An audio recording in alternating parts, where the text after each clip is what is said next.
আসসালামু আলাইকুম রহমতুল্লাহি বারাকাতুহু। বন্ধুরা বান্ধবীরা আপনারা সবাই কেমন আছেন? আলহামদুলিল্লাহ আমি আল্লাহর রহমতে ভালো আছি। তো আজকে চলে আসলাম আবার আমি রান্নাবান্না নিয়ে। এখন আমি এখানে কচুর ডগা সিদ্ধ দিলাম। কচুর ডগা সিদ্ধ দিলাম যে এই জন্য গলা চুলকায় নাকি, এই জন্য আমি হলুদ দিয়ে একটু সিদ্ধ করে নিলাম। কচুর ডগারে হাফ সিদ্ধ করে নিলাম, যদি আবার গলা চুলকায় তখন খাওয়া যাবে না, এই জন্য আমি সিদ্ধ করে নিলাম কচুর ডগাগুলা।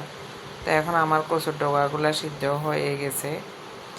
এখন এগুলা আমি চুলা থেকে নামায় ফেললাম। এদিকে আমি আবার ডাল দিয়ে পেঁপে রান্না করব, ভেন্ডির ডাল দিয়ে পেঁপে রান্না করব।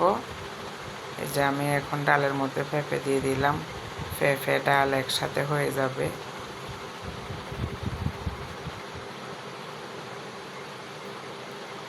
পেঁপে সবসময় আমি ডাল দিয়ে মাছ দিয়ে রান্না করে খাই, কারণ পেঁপেটা ভালো লাগে, ঠান্ডা তরকারি, পেটের জন্য ভালো লাগে। ডাল দিয়ে, চিংড়ি মাছ দিয়ে, অন্য কোনো মাছ দিয়ে, সব কিছুর সাথে পেঁপে ভালো লাগে।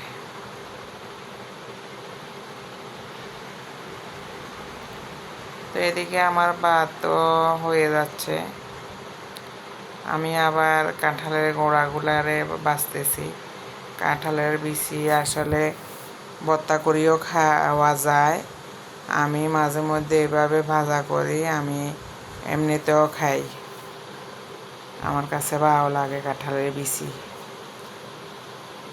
ভর্তা করতে ঝামেলা, আজকে এই জন্য আর করলাম না। এগুলার কাঁঠালের বিচি এগুলারে আবার বাটা ঘষা করা অনেক ঝামেলা, আজকে নিজের কাছেও তেমন একটা ভালো লাগতেছে না, এই জন্য আর এগুলা করলাম না। এমনি ভাজা করে আমি বসে বসে রান্না করতে করতে একটা একটা করে খাচ্ছি। কাঁঠালে বিচি মিষ্টি আছে, ভালো লাগতেছে। তো এদিকে আমি এখন কচুর ডগা ভাজা করতেছি। এগুলোর জন্য আমি এখানে কাঁচামরিচ, পেঁয়াজ, রসুন সব দিয়ে দিলাম।